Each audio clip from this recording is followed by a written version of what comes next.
Aquí no nos importa el género, época o autor de un texto, siempre y cuando se convierta en una lectura asombrosa. Desde este momento, te dejamos con Ángeles Barrera y asombrosos invitados por Radio USEC. Bienvenidas, bienvenidos a nuestro quinto programa de nuestra temporada número 29. Estamos aquí en el día jueves 8 de agosto, un jueves muy frío aquí en Santiago de Chile, pero vamos a tener una conversación muy cálida con nuestro invitado de hoy. Estamos en Lecturas Asombrosas a través de Radio Universidad USEC, siempre al mediodía, ¿cierto? Llevando estas conversaciones tan interesantes y profundas, literarias y culturales. Así que voy a saludar a nuestro invitado de hoy, a Job Rodrigo Sepúlveda Herrera. ¿Cómo estás, Job? Bienvenido a Lecturas Asombrosas. Buenas tardes ya, Ángeles, muy grato de estar en este momento. Como bien tú señalas, hace bastante frío, pero estamos con harto ánimo de poder entablar esta conversación que sea alusiva a la literatura, que es lo que nos interesa. Y más que a la literatura, la relación de la literatura con el ajedrez, que para mí es un mundo enigmático, así que desde ya agradecida por el tiempo que nos vas a regalar y por la conversación que vamos a llevar a cabo en torno, ¿cierto?, a esta saga de libros que has publicado, Muerte al Rey. Ya vas en el quinto libro y vamos a conocer ahí todo el proceso de escritura y tu visión bastante particular de la relación entre el ajedrez y la literatura. Así que quédense con nosotros, estamos aquí en este programa que es de la temporada número 29, estamos celebrando nuestros 6 años y antes de presentarles a nuestro invitado, como siempre aquí hacemos difusión y no puedo dejar pasar esta invitación que es hoy en la ciudad de Viña del Mar, ¿cierto? Ramón Ángel Acevedo Arce, nuestro destacado fotógrafo, documentalista, cronista chileno, que tiene una trayectoria bastante amplia en Chile y en el extranjero, se presenta hoy, atención a nuestros lectores en tránsito en la quinta región, se presenta hoy con su ensayo documental fotográfico El viaje de Racar, ¿cierto? Hoy, a partir de las 6:15, en el auditorio de Colegio de Dentistas, ahí en el edificio El Escorial, justo en el centro de la ciudad, Plaza Vergara número 172, en el departamento 107, en la ciudad Jardín. Y ustedes se preguntarán, ¿qué es el viaje de Racar? Bueno, yo les voy a contar que es un fotolibro, el primero publicado por Racar, que es el seudónimo de Ramón Ángel Acevedo Arce, y que es este libro fotográfico, ¿cierto? Un fotolibro que es un trabajo de 10 años, recorrido del fotógrafo chileno, una travesía por 67 pueblos olvidados de la quinta región de Chile, donde ustedes podrán apreciar su ojo fotográfico y también deleitarse con la poesía de Charles Baudelaire, que acompaña a cada fotografía. Así que totalmente invitados, lleguen hoy ahí hasta la Plaza Vergara, Colegio de Dentistas de Chile, el viaje de Racar, y van a conocer el trabajo de este excelente fotógrafo y documentalista chileno. Así que con esa invitación que sucede hoy, voy a contarles quién es Job. Él es maestro FIDE, ahí le vamos a preguntar que nos explique bien de qué se trata eso. Jugador de ajedrez, profesor, entrenador con más de 30 años ligado al mundo del ajedrez. Y ha publicado 2 DVD, Introducción a los finales de torre, y el segundo, Introducción a los finales de peones. Y es además, como ya les adelanté, el autor de la saga de libros de ajedrez, Muerte al Rey. Todos estos libros son de libre descarga en formato digital por la editorial Proletario, y el volumen 1, 2 y 5 son artículos ajedrecísticos, el 3 tiene que ver con la técnica del ajedrez y el número 4 tiene que ver con los maestros chilenos, ¿cierto?, de ajedrez. Así que la idea es que se hagan, siempre hacemos la invitación a que se hagan su mini biblioteca invitadísimos para conocer a Job y su trabajo literario y de ajedrez. Es además, y también lo vamos a hablar después, Job, dueño de la librería Quila, así que también es importante conocer esa pasión tuya por la literatura y el tipo de libros que uno puede acceder, ¿cierto?, a través de libreriaquila.cl. Así que vamos a comenzar. Yo, mientras conversamos, voy a mostrar un poco el libro digital para que nuestros seguidores vayan entendiendo un poco de qué se trata Muerte al Rey. La primera pregunta que tengo es la relación que haces tú entre el ajedrez, la poesía y la música. Sí, hace alusión un poquito que tiene que ver con las artes en general. Nosotros hoy día, al estar viviendo en este sistema, cierto, capitalista, le damos un sentido muy utilitarista a las cosas, ¿cierto? Todo tiene una correlación directa con la fabricación o la producción de alguna forma de algún tipo de producto que nos conlleve directamente a un concepto de dinero, ¿cierto? Entonces, el arte no encaja ahí, lamentablemente para los capitalistas no le encaja. Muchas de las disciplinas que nosotros tenemos actualmente, como ejemplo el ajedrez, la poesía, la literatura o distintas manifestaciones de arte, no logran entrar en esa mecánica. Es por eso que somos improductivos. Y recuerdo ahí una frase famosa, ¿cierto?, de Aristóteles, que cuando dice que el mejor conocimiento es el que no sirve para nada, dice Aristóteles. O sea, no tenemos por qué darle una mirada utilitarista al conocimiento. Entonces, en ese punto convergen prácticamente el ajedrez. Yo he tenido la oportunidad en mi vida de compartir con muchos intelectuales y muchos de ellos de distintas miradas, desde la poesía, de la escritura propiamente tal, se sienten de cierta manera, como te digo, no entran en este sistema. Es por eso que yo hago alusión en este libro Muerte al Rey al 5, un artículo muy específico sobre Mijael Tal, que fue un campeón del mundo, que era un jugador bastante especial. Tenía particularidades que hoy día cuesta mucho, ¿cierto?, entender que un jugador de la élite pueda vivir como él vivía. Él, para que ustedes más o menos lo conozcan así a grosso modo, era como una especie como un rockero, ¿ah? Un hombre muy dedicado, muy bohemio, y que logró ser campeón del mundo. Es por eso que en la pequeña introducción que hago en el texto, explico que realmente el ajedrez hoy día no es algo productivo. De hecho, la gente que juega ajedrez, nosotros jugamos ajedrez y vamos a perder plata. O sea, esa es la relación. No se genera. Y lamentablemente, como tenemos la mayoría de los deportes en este país, exceptuando, no sé, yo creo que el fútbol, el tenis, para de contar, la mayoría de los otros deportes terminamos siempre en la misma, haciendo una rifa para que vayan a competir internacionalmente y la típica historia.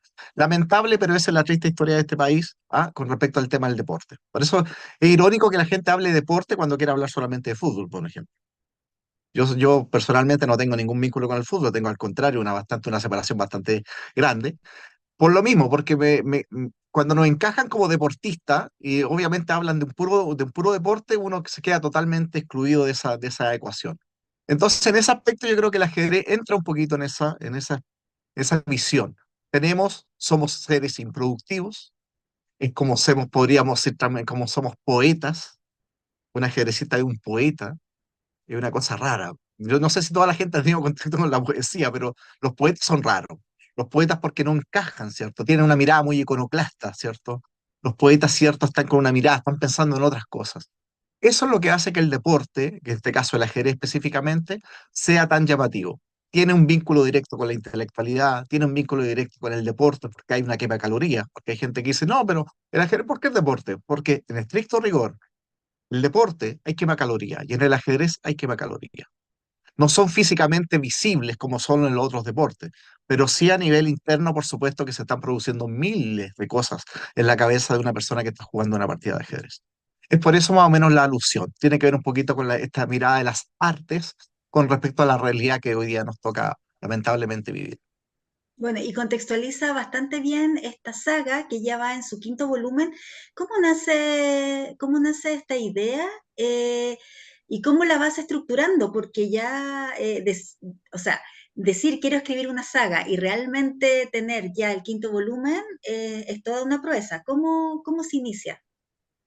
Sí, o sea, lo siguiente, yo nunca tuve ningún vínculo con la literatura, vengo de un área matemática. O sea, mi primera formación es matemática. Yo partí estudiando ingeniería, hice otro tipo de cosas y la vida me terminó enseñando muchas cosas. Yo creo que eso fue una de las partes maravillosas, como publicar en el año 2004 en el diario El Siglo, que es el diario cierto oficial del Partido Comunista. Ahí partí, me dieron el espacio y partí con una pequeña nota que se llamaba Muerte al Rey. El nombre Muerte al Rey hace alusión al nombre, al concepto básico del juego, que este juego milenario, ¿cierto? Que viene del chaturanga, que eran los cuatro componentes del ejército, ¿cierto? Donde hoy día, prácticamente el ajedrez que tenemos hoy día es del medioevo, tiene que ver con la época medieval. Ahí el rey es la pieza clave, ¿cierto? De hecho, las figuras, las piezas, todo consiste en ser una representación de lo que significa en esa época el tema del rey. La muerte del rey también es muy simbólica también, porque al fin y al cabo podríamos pensar inmediatamente, ¿no es cierto?, en la Revolución Francesa, esta lucha por la burguesía, ¿cierto?, de conquistar el poder y quitarle el poder, ¿cierto?, a estos hombres de sangre azul que le terminaron cortando la cabeza, ¿cierto? Esa es la idea fundamental. Hay una mirada, ¿cierto?, rupturista en el tema.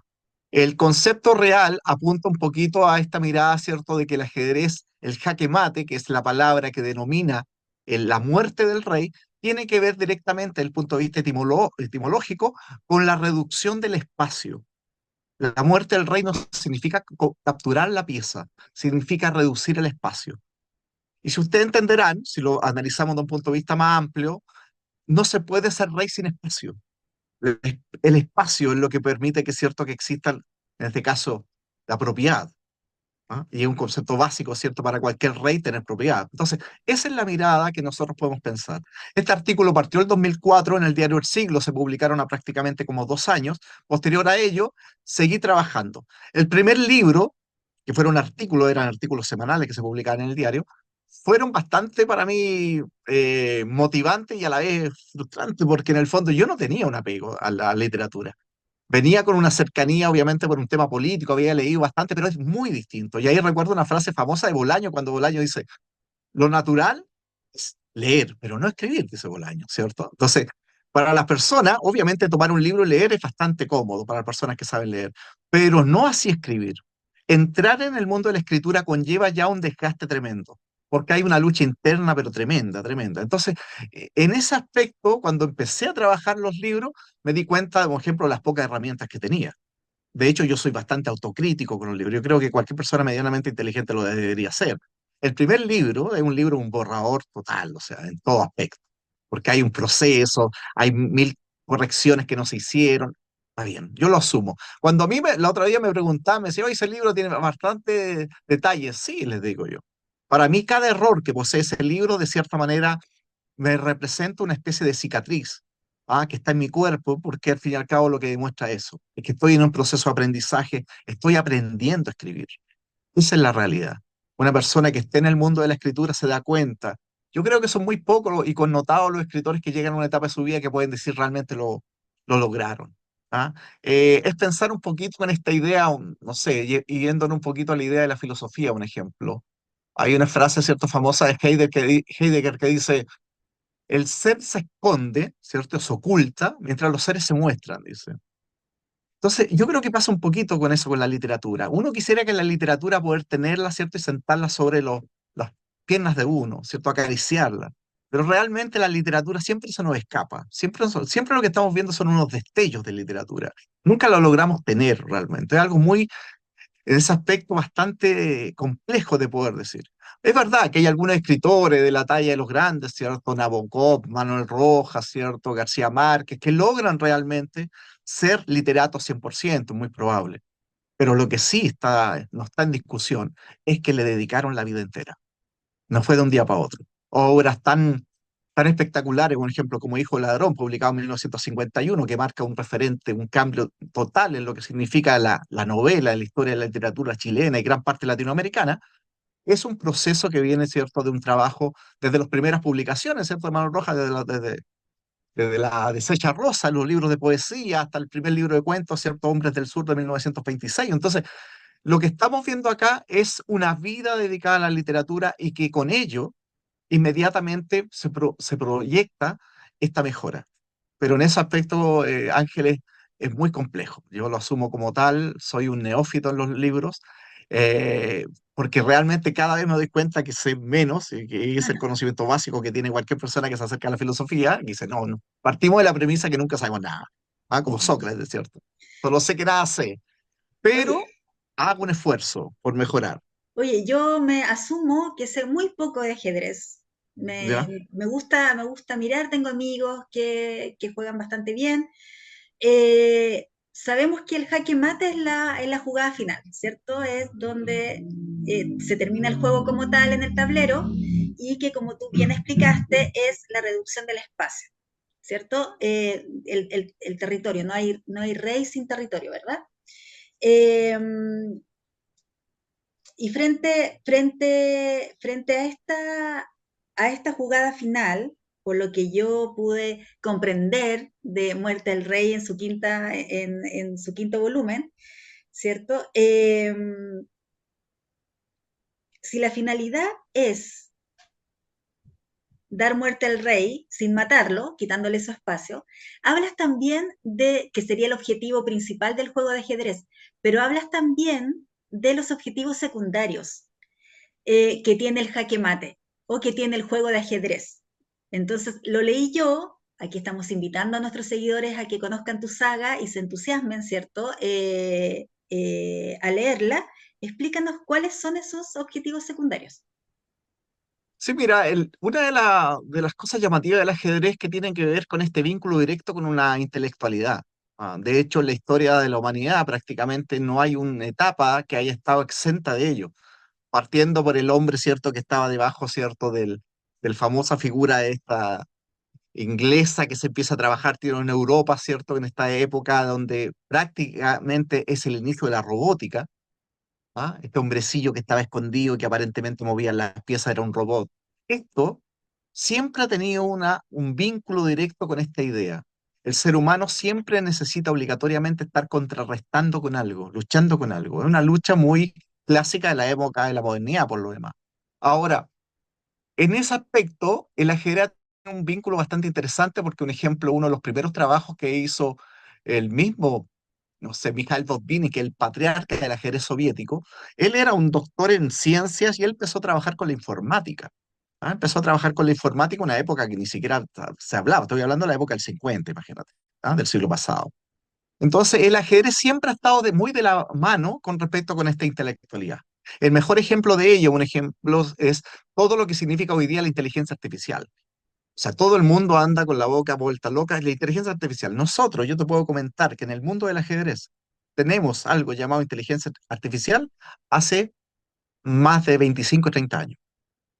O sea, antes que el ser humano común y corriente de calle hablara de inteligencia artificial, nosotros teníamos unos pequeños motores chiquititos, ¿cierto?, que jugaban ajedrez.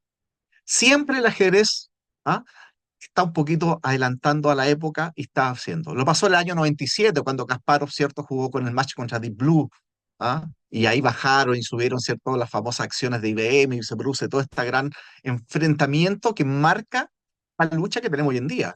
Va a lograr realmente la máquina superar al hombre. Eso ya el 97 se estaba haciendo. Una época que estaba bastante alejado de la realidad que tenemos hoy en día, donde esta inteligencia ni siquiera era algo común.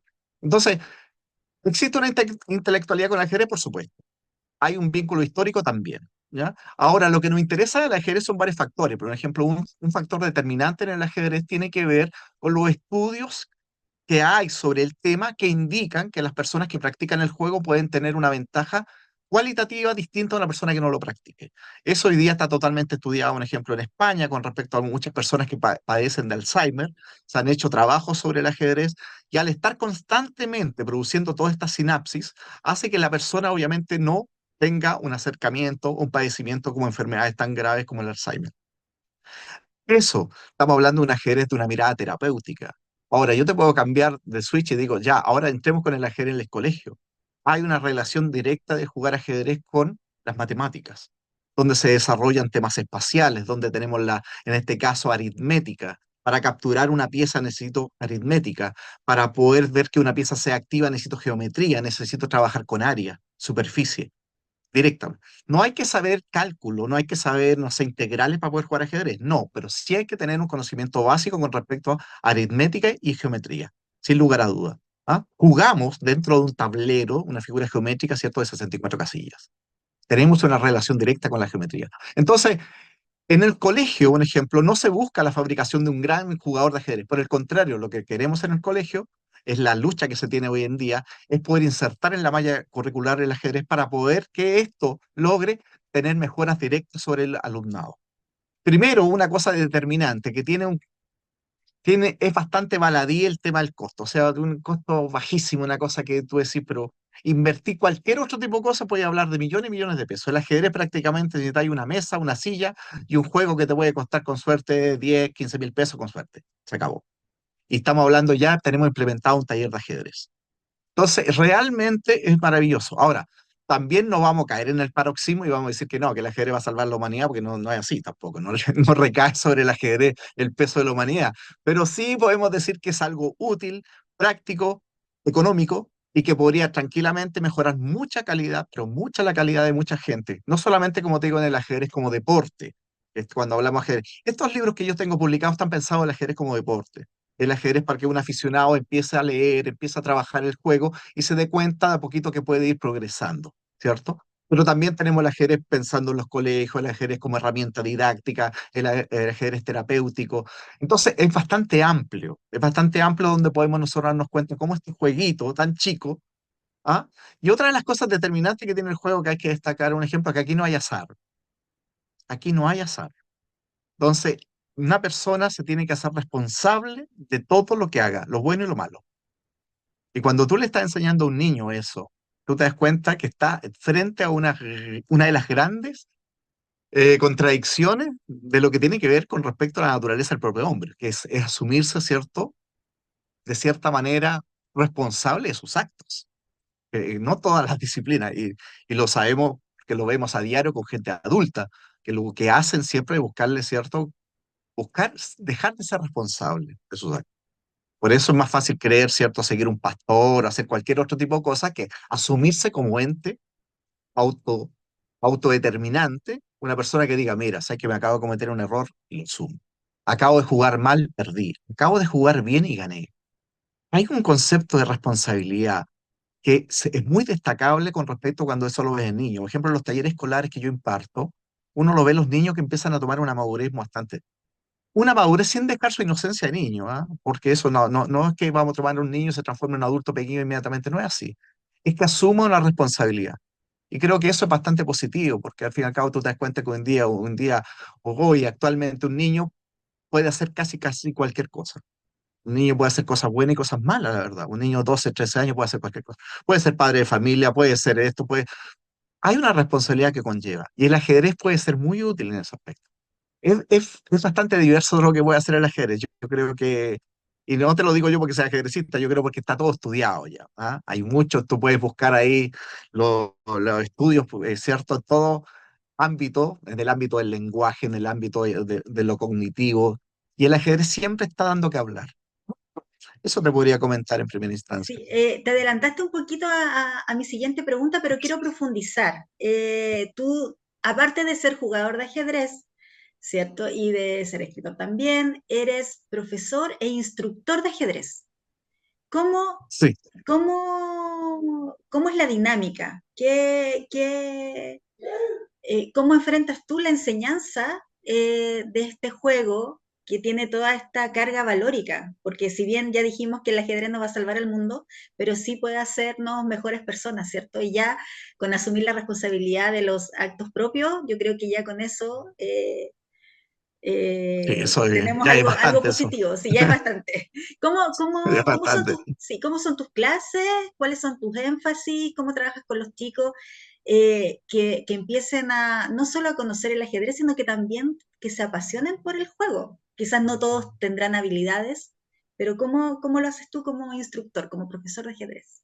Un ejemplo, te lo comentaba yo, porque estábamos viendo las distintas facetas, ¿cierto? Que podríamos hablar del ajedrez. El ajedrez en los colegios apunta un poquito a eso. Yo creo que el trabajo real que nosotros buscamos es que los chicos piensen. El ajedrez significa pensar. Y en ese aspecto nosotros podríamos asimilarlo, acercarlo, un ejemplo, al tema de la filosofía. La filosofía, que lamentablemente hoy día por el sistema imperante hace que la gente tratan todo lo posible por evitar el tema, de hecho lo han intentado, ¿cierto? De sacar prácticamente lo que hicieron en su época, que también quisieron hacer también con la historia, muy probable. Todas estas materias que de una u otra manera determinan la esencia del hombre, porque si tú te das cuenta, sin historia, sin las preguntas básicas, ¿qué somos, dónde vamos? Yo no entiendo cuál es el sentido de una humanidad sin esa pregunta. Y es una pregunta filosófica que se hicieron, que no se le hicieron los griegos, que se le hizo el primer hombre, ¿cierto? El primer hombre que se paró, ¿cierto? Y dijo, ¿qué hago aquí? ¿Para dónde voy? Entonces, la pregunta en fondo tiene que ver con esta capacidad de pensar. El ajedrez tiene que ser una herramienta para que los chicos piensen. Es por eso que una clase de ajedrez, yo termino hablando de literatura. Ayer, por ejemplo, terminamos hablando de los presocráticos. Entonces los chicos me miraban y me decían, pero ¿por qué el mito? Y empezamos hablando del mito primero, después nos pasamos a los presocráticos, buscando el arjé. Entonces, y alguien lo puede mirar y decir, pero ¿qué tiene que ver el arjé, por ejemplo, de Heráclito, un ejemplo de Parmenio, de todos estos grandes intelectuales de esa época, con el ajedrez? Yo creo que apuntan en lo mismo. Todos están haciendo un esfuerzo intelectual por pensar sin tener la verdad absoluta, es verdad, pero hay un esfuerzo intelectual. Y ahí creo donde yo encaja el ajedrez. Estudiar, aprender, son los conceptos básicos del hombre. Y eso lo dice José Martí, y lo dice claro. El hombre nace siendo profesor y si no muere, si no acaba este concepto de profesor con la muerte, dices. Nuestra vida es un eterno, constante, diariamente, de enseñar y aprender. Un padre le enseña a un hijo, yo le enseño a un sobrino, y estamos constantemente.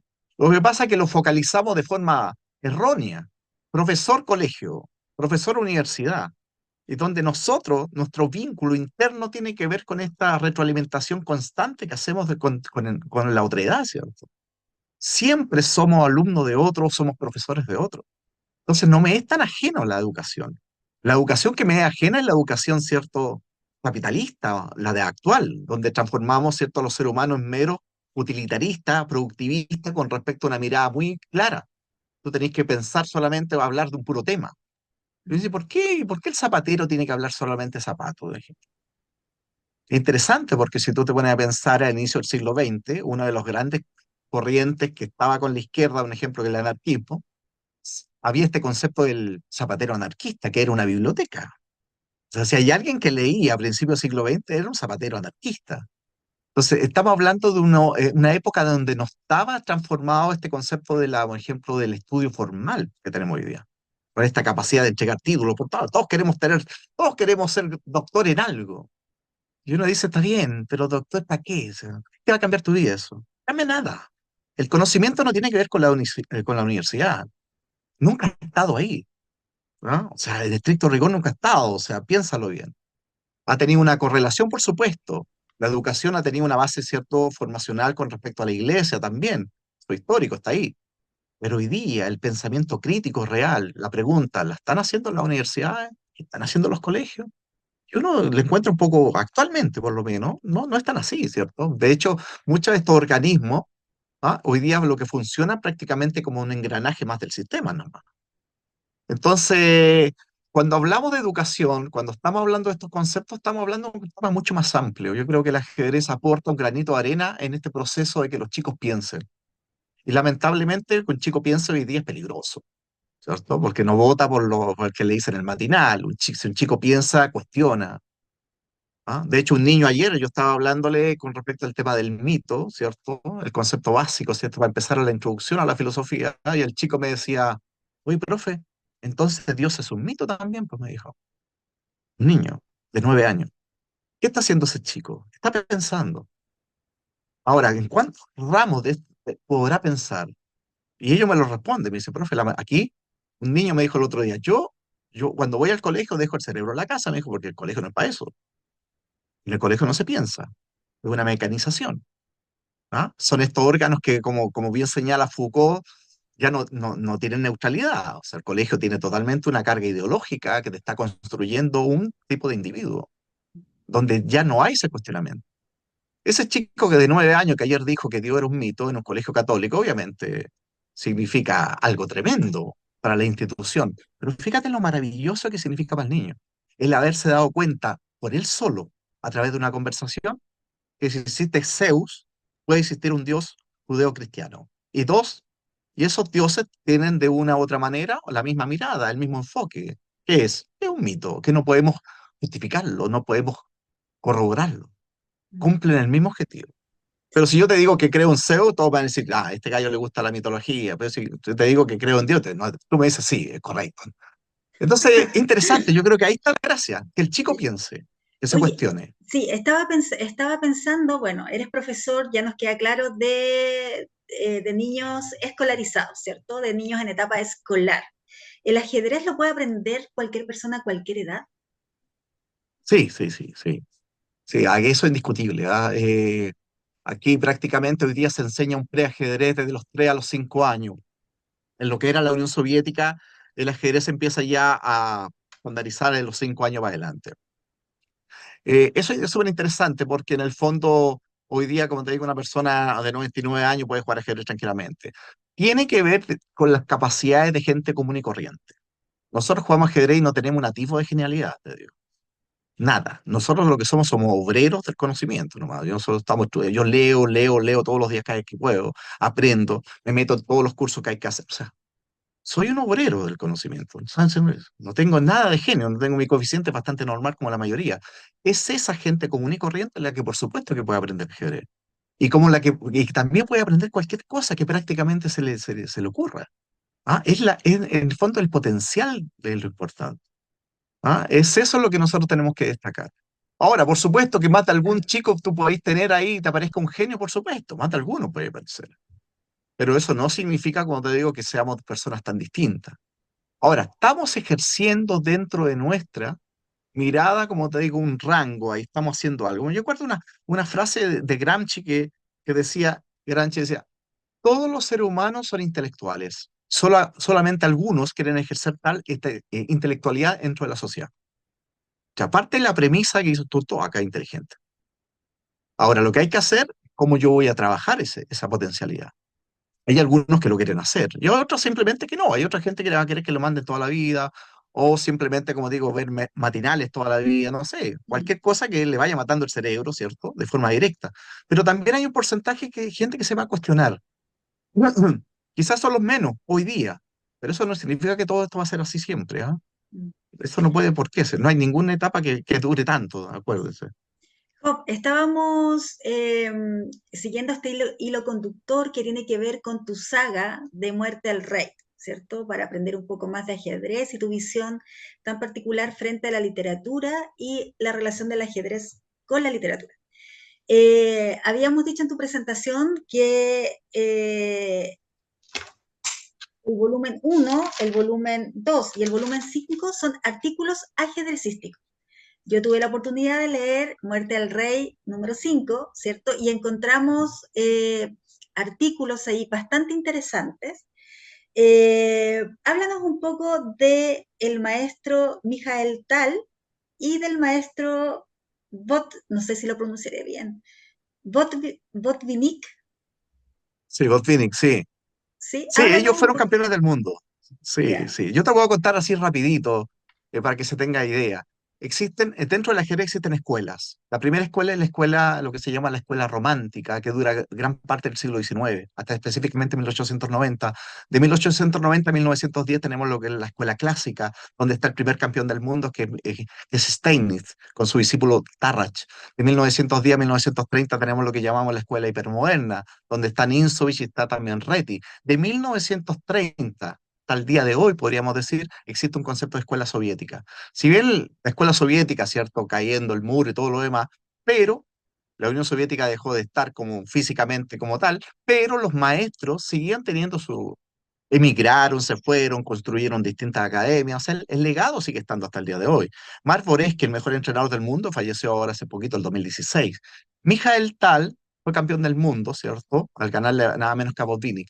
Esto pasó lo siguiente, en el año 38 se hizo un torneo, el famoso torneo de Avro, ¿cierto? Que lo termina ganando nada menos que Paul Keres. Posteriormente, el 39 comienza teóricamente la Segunda Guerra Mundial, eso desde el punto de vista estricto. Ahora, ya Hitler había invadido Renania el 36, hace rato, pero se termina, ¿cierto? Aparentemente comienza la Segunda Guerra Mundial y el ajedrez quedó en pausa totalmente. El año 45 muere Alexander Alekhine, que era el campeón mundial, ¿cierto? Que teóricamente estaba ahí. ¿Ah? ¿Cuál es el problema? Que no se pudo hacer ajedrez prácticamente en toda la Segunda Guerra, era muy poco el ajedrez que había.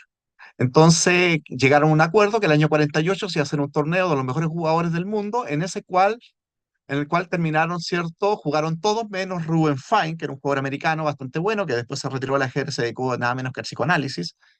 Y después de eso, el 48 gana Mikhail Botvinnik. Mikhail Botvinnik es el patriarca del ajedrez soviético. Es por eso tan importante que se nombre para nosotros. ¿Por qué? Porque no solamente es una persona que logró ser campeón del mundo prácticamente del 48 hasta, hasta el 61, 62 prácticamente, ¿cierto?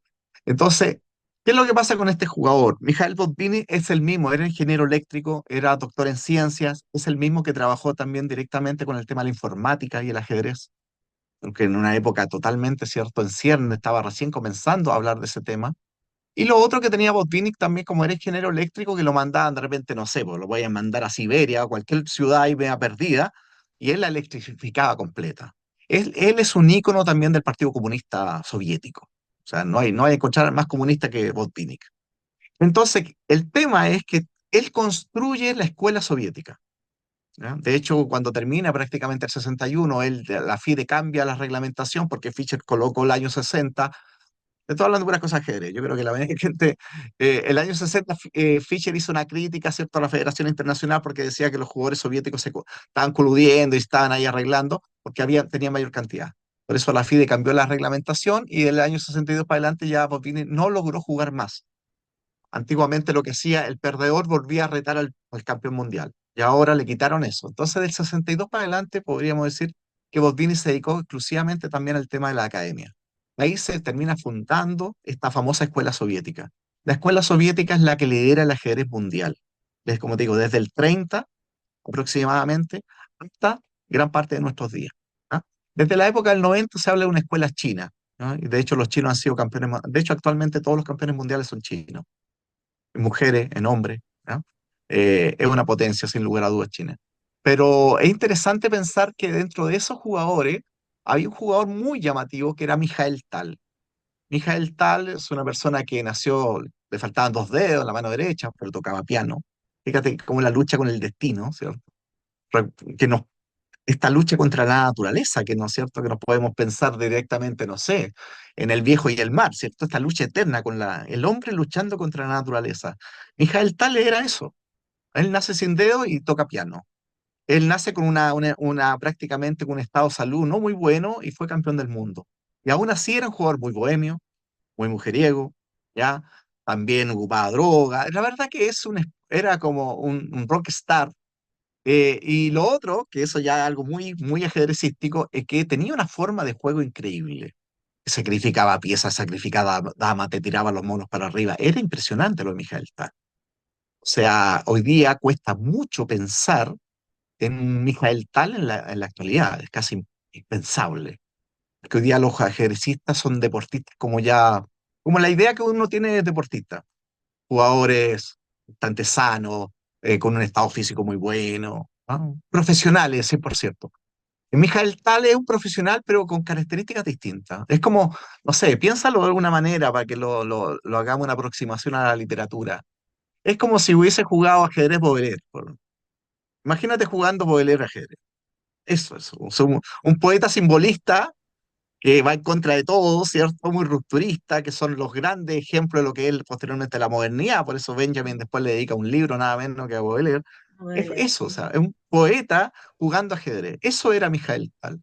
Entonces, cuando convergen tantas cosas mágicas, se transforma en un jugador tan especial como él. Entonces, uno de los artículos del volumen 5 del libro que tú leíste hace a referencia a él. Se toman Sí, 7 ejercicios y se analiza. sí, sí, yo voy a transparentar que me leí los ensayos, Sí, sí, y traté de entender un poco la jugada, los números con letras, 13B, sí, medio chino después. 13B hacia la izquierda, 12A a la derecha, pero revisé el volumen quinto de esta saga Muerte al Rey. Job, me habías comentado fuera de cámara, como solemos decir, que ya tenías elegido lo que va a ser la lectura asombrosa de hoy. ¿La tienes cerca ahí? Sí, sí, ¿Sí? acá. Claro, para que nos leas en voz Ya, esa alta el lectura es la que tengo. Ya. Yo te leo, lo voy a leer como tú me señalaste. Son dos párrafos chiquititos. sí, para Y que, no sé si leo un párrafo y lo explico, no sé. mira, Ahí dime tú. lee un párrafo y lo conversamos, y luego lees el Ok, segundo y lo conversamos, y tenemos para hoy estos dos fragmentos que se van a convertir en las lecturas asombrosas de este programa, que es el quinto de nuestra temporada número 29, en la voz de nuestro invitado, Job Sepúlveda.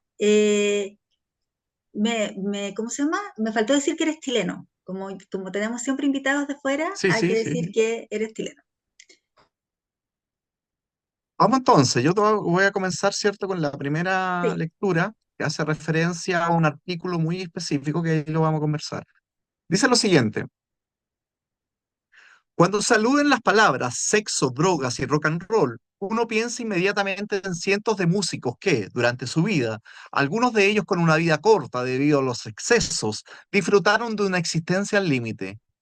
Esta forma de relacionar el arte con la vida misma parece, en primera instancia, bastante alejada de la atmósfera que genera el ajedrez.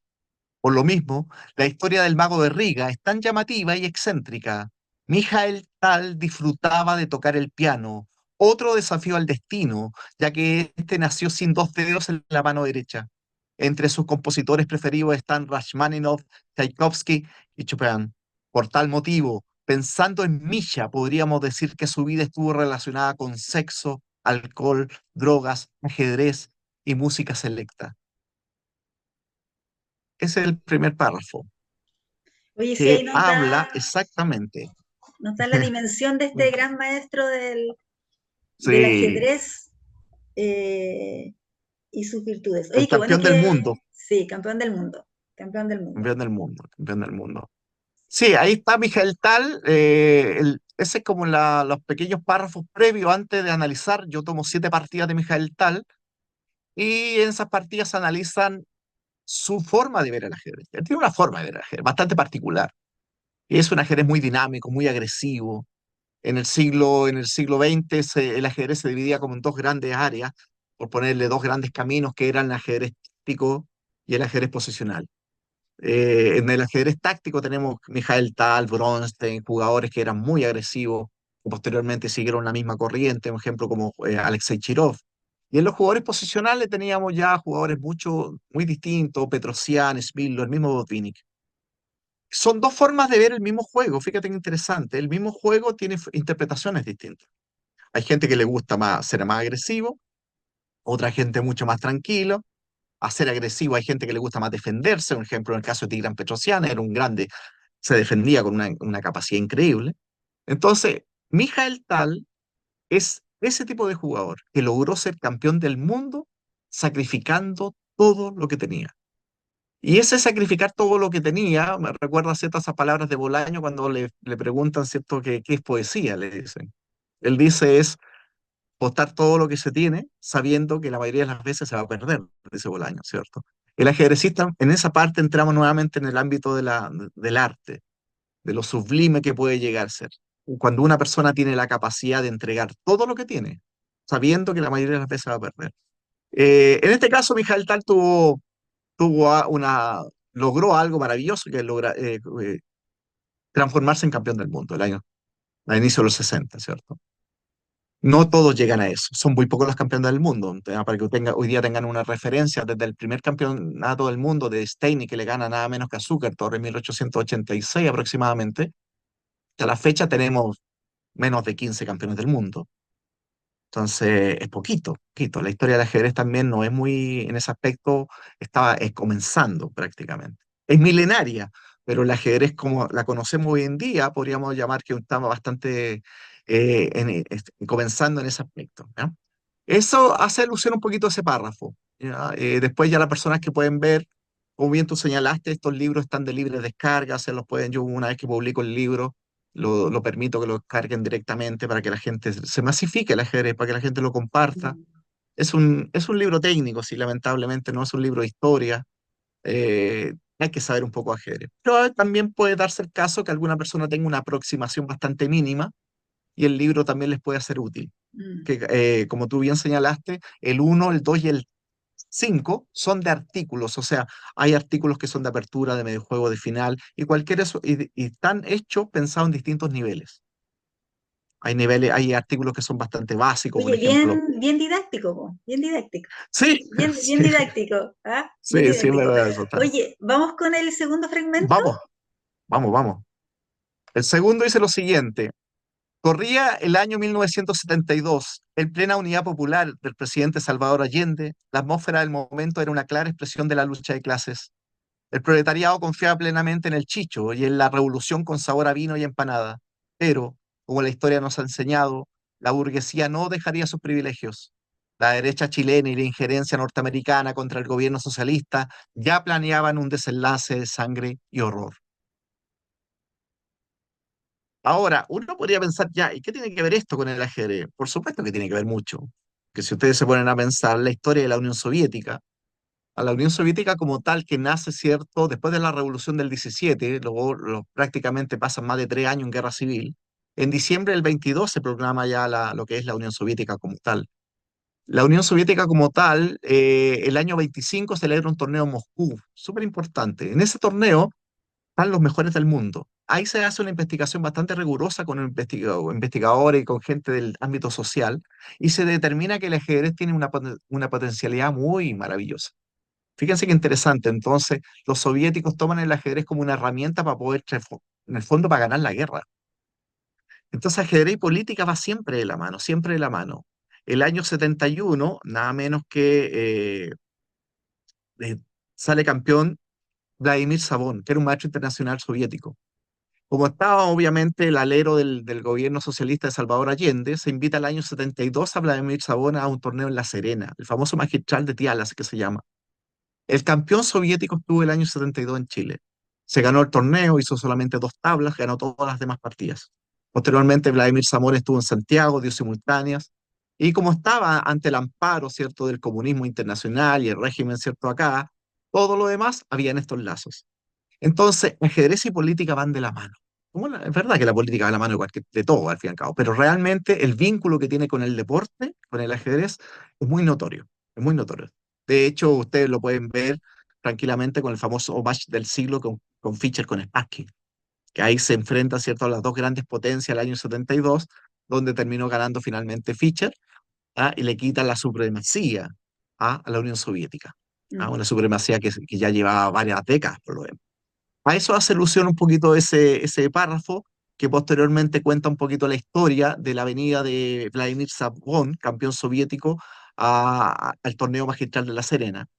Y eso, el otro día hablaba con una persona, hay un chico que estaba haciendo un doctorado en un tema matemático.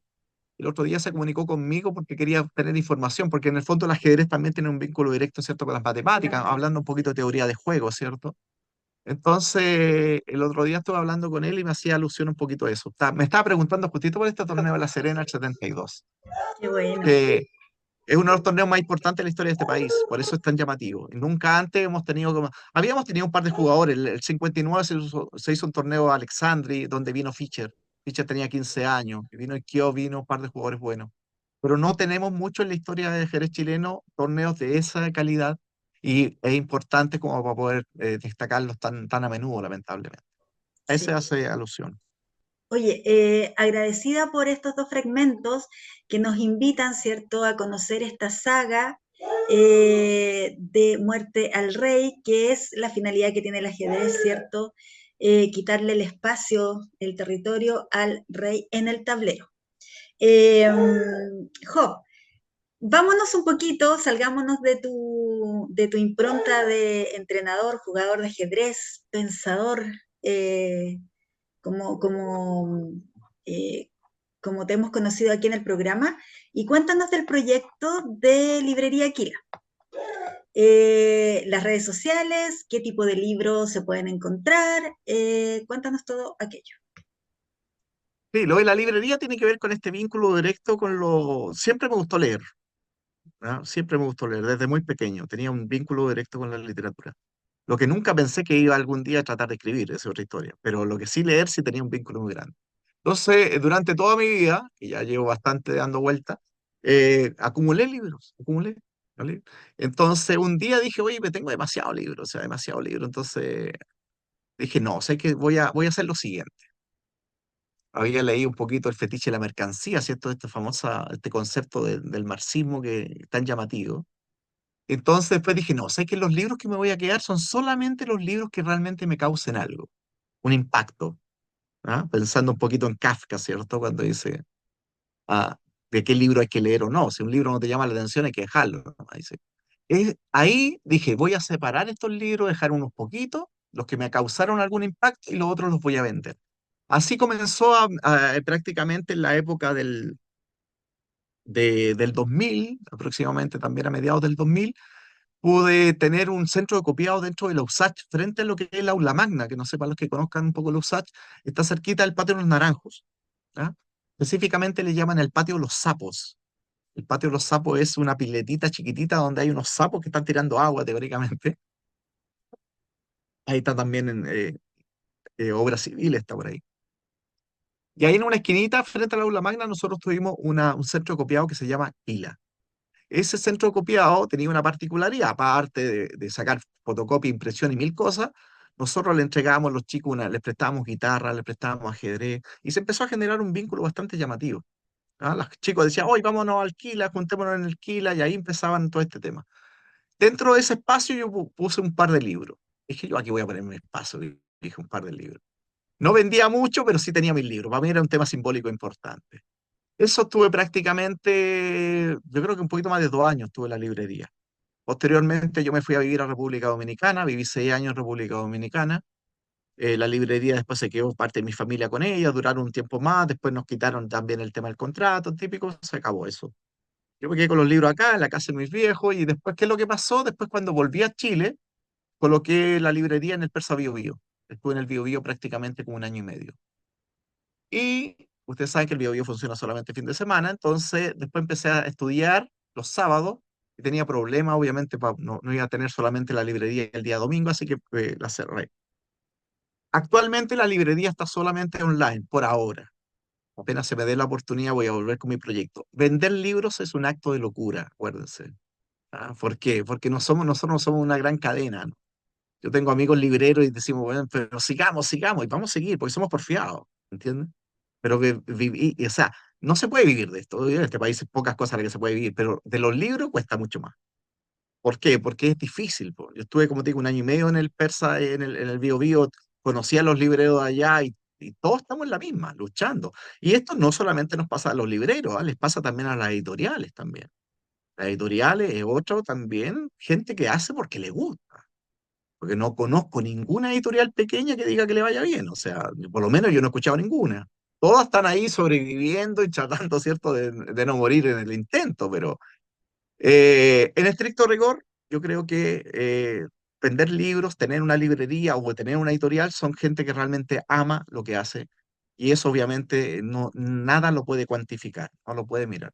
A mí cuando me hablan de un libro como mercancía, yo le digo, yo la librería que tengo, yo son más los libros que regalo que los que vendo, ¿entendí? O sea, en estricto rigor esa es la realidad. Ahora, no, eso no me va a llevar a ninguna parte, pero el problema, es el problema mío que me lleva a alguna parte. Yo hago con los libros lo que creo que es pertinente con los libros. El libro, la naturaleza del libro es ser leído, no vendido. Los libros son para leerse, no para venderse. Entonces, bajo ese punto de vista, hago todo lo posible también por un aspecto, como digo, de convicciones políticas, lo hago también por un tema de la cultura. Y voy a seguir siendo librero mientras esté respirando, como te digo. Para mí, el otro día un profesor me decía, ¿te puedo decir librero? Por supuesto, le dije yo, con mucho orgullo, dígame librero. De Mm. hecho, si tú me decís librero, me siento mejor que me digáis cualquier otra cosa. Sí, Ya, estimado librero de Librería Aquila, léame. las redes sociales para que nuestros seguidores conozcan el catálogo, ¿cierto? Lo que está disponible. Así que todas las redes sociales. Ahora Sí, ya. ya. Mira, lo primero, lo más importante es la web, la página entre comillas oficial, que es libreriaquila.cl. Dentro de la librería van a encontrar una cantidad bastante ciertos libros y a buenos precios. Aquí hay precios buenísimos. Yo soy amante de la literatura y soy honesto, voy poco a la librería porque a veces pagar una novela 15.000 pesos me duele, de verdad lo reconozco. Hay muy buenos precios. Yo actualmente tengo más de 2.000 libros. En la página web no hay tantos, pero hay una cantidad. Ustedes me pueden contactar directamente y yo les digo qué libros tengo. Los libros, la tendencia de los libros mayoritariamente es literatura general, universal. ¿Ya? Yo no, difícilmente te voy a encontrar un libro de autoayuda, cómo hacerse millonario en 3 meses, de ese tipo de libros yo. ¿Por qué? Porque era la biblioteca mía, entonces yo no leo eso. Entonces, la mayoría de los libros son de política, mucha novela, también hay poesía, también mucho marxismo, hay mucho tema político. Y buenos precios. La otro también que utilizamos es el Instagram, donde nos pueden encontrar directamente en librería Aquila. Ahora acabamos también de implementar un sistema de WhatsApp donde estamos agregando gente que consume libros, que está comprando libros, y yo les voy enviando, ¿cierto? La última oferta que las vamos agregando. Esas son como las grandes redes sociales que nos pueden seguir, ¿cierto? Dentro de nuestra página web o directamente en Instagram como Librería Aquila. Pero mis datos están ahí, me pueden llamar cuando quieran, escribirme. Hay gente que me escribe, me pregunta un libro, yo les recomiendo algo. Ustedes no saben, yo creo que ustedes no van a creer lo que les voy a decir, pero un librero termina siendo como un psicoanalista de muchas situaciones. En la librería llega gente a contarme sus problemas, entonces, pero yo nunca lo había visto, pero, o sea, el librero tiene un foco, es una especie como un pequeño oráculo de Delfos, ¿cierto? Que llega ahí, que está ahí, y donde la gente se aproxima buscando algún tipo de solución que yo no se la voy a dar, obviamente. Pero el librero es muy simbólico, creo que es un acto muy maravilloso de que gente se viva rodeado de libros, que hable libros y que de una u otra manera represente un poco lo que significan los libros, que es un sueño, es eso. Oye, aquí vamos a hacer entonces una reivindicación al oficio de librero y como lectora, que es la vereda en la que siempre me ubico en este programa, ¿cierto? Y en la vida también, qué añoranza, qué añoranza de los antiguos libreros que realmente sabían lo que tenían en la librería y creo que tú eres de esos libreros que saben lo que tienen y saben distinguir a los autores y que saben también dar algún comentario, reseña o de repente uno entra sin necesidad de querer comprar algo, pero la cosa de estar dentro Claro. de la librería, ¿cierto? Como lectora o lector, como que nos da energía y qué placer conversar con alguien que realmente sepa dónde está ubicado el libro, sepa del libro del que uno está hablando, porque realmente deja mucho que desear de repente ir a una librería y tener que uno ir a la autoayuda del computador, Sí, no, ¿cierto? Colocar el nombre o el título porque no, no, es que eso las es, personas que están ahí no hacen bien su pega. Así que bueno, no, es que pasa que hay muchas librerías que son cadenas grandes que funcionan como te digo, que el libro es en el fondo un objeto de venta nomás, no tiene otras, para ellos pueden vender el libro como vender ladrillo, no hay diferencia. claro. Y ahí es donde ellos manejan mejor el capitalismo, como que nosotros, porque nosotros la verdad que nosotros lo apuntamos por otro lado, Oye, yo totalmente. sí, bueno, me estoy disgregando, pero también pienso en el antiguo oficio, porque cada vez hay menos, ¿cierto? De los kiosqueros. Los kiosqueros también Mm, eran en su época los que sabían de la contingencia, sabían lo que estaba pasando, tú podías entablar una conversación filosófica con altura de miras con la persona que sí, tendía el kiosco de diarios, revistas y libros. sí, Eso, oye, se ha pasado la hora rapidísimo, sí, en todo ¿cierto? caso. Mira, la última pregunta antes de despedirnos, Vamos. que sería pensando en los seguidores de Lecturas Asombrosas que me dicen, oiga, tú a esta gran autora o interesante y no le hizo tal pregunta. Bueno, antes de que los seguidores de Lecturas Asombrosas me bombardeen, ¿cuál es tu visión de el ajedrez como deporte, pero del ajedrez chileno? ¿En qué está el ajedrez en Chile?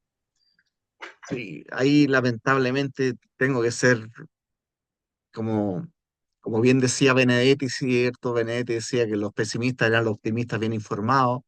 Lamentablemente ahí tengo que decirte que no estamos muy bien. La verdad que la historia del ajedrez chileno es una historia muy reciente por lo demás. El primer círculo que se funda acá en la historia del ajedrez chileno en 1899 prácticamente, y donde lo funda, ¿cierto? El abuelo de los famosos hermanos Letelier. Entonces, el desarrollo del ajedrez acá prácticamente ha sido amateur la gran parte de la historia. Podríamos decir que el mejor jugador de la historia del ajedrez chileno del 70 para abajo fue el maestro internacional René Letelier. Era un jugador, era un trabajador, que trabajaba acá directamente, ¿cierto?, en el sistema público, y donde pedía permiso para irse a jugar a Europa, por ejemplo, pero era un obrero, era un trabajador, era una persona común y corriente. Era eso lo que estaba haciendo. Entonces, realmente no. El primer concepto, y eso es una de las cosas que estoy trabajando ahora, y espero, si las cosas resultan, poder publicar, estoy trabajando en una crónica de la historia del ajedrez chileno, donde yo estoy trabajando, analizando un poquito la historia de Pedro Donoso, que es, manteniendo las distancias, obviamente, es como el patriarca del ajedrez soviético, como tuvieron Botvinnik, nosotros tuvimos nada menos que a Pedro Donoso en ese aspecto. Eh, el primer gran maestro que nosotros ya podemos pensar como un ajedrez profesional es Iván Morovi, que es el nombre que la mayoría de la gente conoce, ¿cierto? Iván Morovi a fines del 70, prácticamente ya el 80, es el primer jugador profesional que podríamos tener en la historia del ajedrez chileno. De ese Morovi salió de la famosa Escuela de Talento, que es la escuela que dirigía nada menos que el maestro Fide Pedro Bonoso. De esa escuela salieron los mejores jugadores del país. En los últimos años, la última década, la verdad que la historia del ajedrez chileno ha estado bastante al debe, porque hemos tenido los típicos problemas que tienen la mayoría de los países latinoamericanos, eh, Los gente, recursos. recursos, gente sin vergüenza, güey, en todos lados, ustedes saben, aquí no somos nosotros no somos la excepción, hemos tenido un pésimo dirigente. ¿Ah? Entonces, actualmente hay una dirigencia que quiere hacer cosas mejor, que tiene ganas, pero lamentablemente tiene deuda, tiene miles de cosas en contra. Yo te pongo el siguiente ejemplo para la gente que no tenga una relación directa con el ajedrez. En los últimos 20 años, el ajedrez peruano, un ejemplo, ha evolucionado mucho, mucho, una cosa increíble. Y eso nosotros no lo hemos podido lograr. Argentina, ¿para qué decir? Argentina fue una potencia en el siglo XX del ajedrez. Argentina en la época del 50 logró 2 veces ser vicecampeón mundial. O sea, en el año 27 en Argentina ya estaba jugando el match, ¿cierto?, al equipo con Capablanca. Aparte que era una potencia económica también Argentina, a diferencia de nosotros. Entonces, la verdad que en el siglo XX ellos tuvieron un papel muy determinante. También en el trabajo editorial. Argentina tenía un trabajo editorial muy interesante. Grau publicó está cierto, sus famosos manuales, los famosos, los 4 tomos de Grau, que fueron libros clásicos que lamentablemente no hemos tenido la misma experiencia acá a ese nivel. En la época del 70, en la época de la editorial Quimantú, Juvenal Cano, trabajando ahí, 2 manuales, los famosos manuales de Canobra, y donde muchos ajedrecistas aprendieron de ellos en esa época. Pero actualmente, como te digo, el ajedrez está bastante alcaído, no hay mucho, no hay mucho, Mm. no le tenemos, o sea, si lo comparamos con nuestros vecinos, estamos mal. O sea, ni siquiera te voy a hablar compararlo con otros lados, porque ya sería, Sí, sería un ejercicio absurdo, no hay cómo, no no hay tenemos, cómo. no hay nada. No. Bien, sí. Oye, estamos aquí finalizando ya esta conversación con Job Sepúlveda, hablando de ajedrez, literatura, librería, libros, con esta saga de Muerte al Rey, que es el objetivo final del juego de ajedrez, ¿cierto? Y él explica muy bien, para quienes somos neófitos del deporte, de este deporte, que es la finalidad, el objetivo del ajedrez, quitarle el territorio al rey. Y que eso se hace con la típica frase que más de alguna vez las usamos expertos y no expertos, ¿cierto? De Eh, jaque mate. Job, tus palabras al cierre de nuestra emisión de hoy.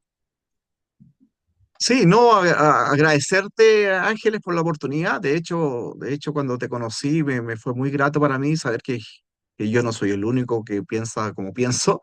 Hay mucha gente que le gusta la cultura, hay gente que le gustan los libros, y eso obviamente nos une, creo. En cierta medida, estamos haciendo cosas por los demás, ¿no? Porque la cultura no somos los dueños nosotros, no un producto que podamos comercializar, ¿cierto? Entonces, al contrario, lo que yo quisiera es felicitarte a ti por esta instancia, por lo que tú has logrado, ¿cierto? Por lo que tú me explicabas y yo lo he sido capaz de visualizar, o sea, la cantidad de gente que tienes detrás. Esto mismo es lo que me comentabas con respecto al tema de los lanzamientos, la gente que te sigue, la gente que te escucha, entonces, no somos los únicos, ¿de acuerdo?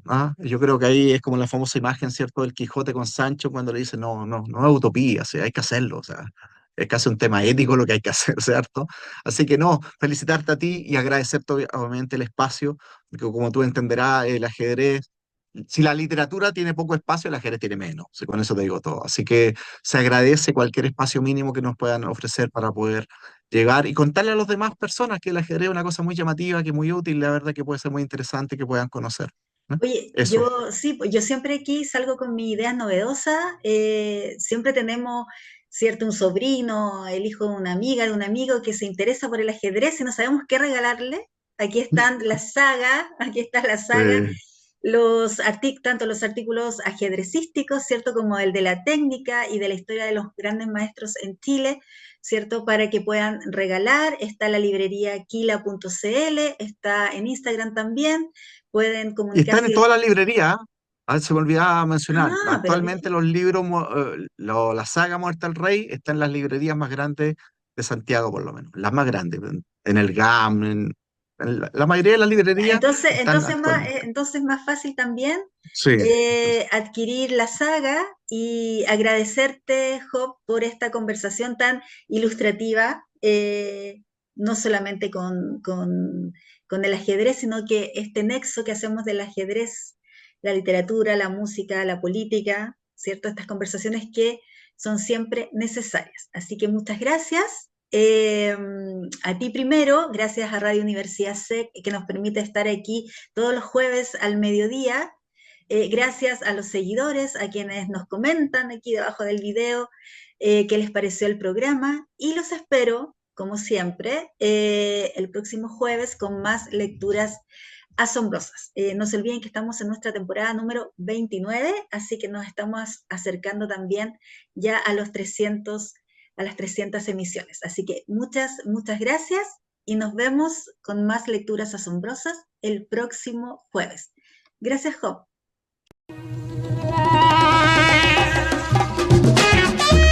Si fuiste capaz de sumergirte en lo más profundo de esta ojeada literaria, ya eres parte de nuestra comunidad.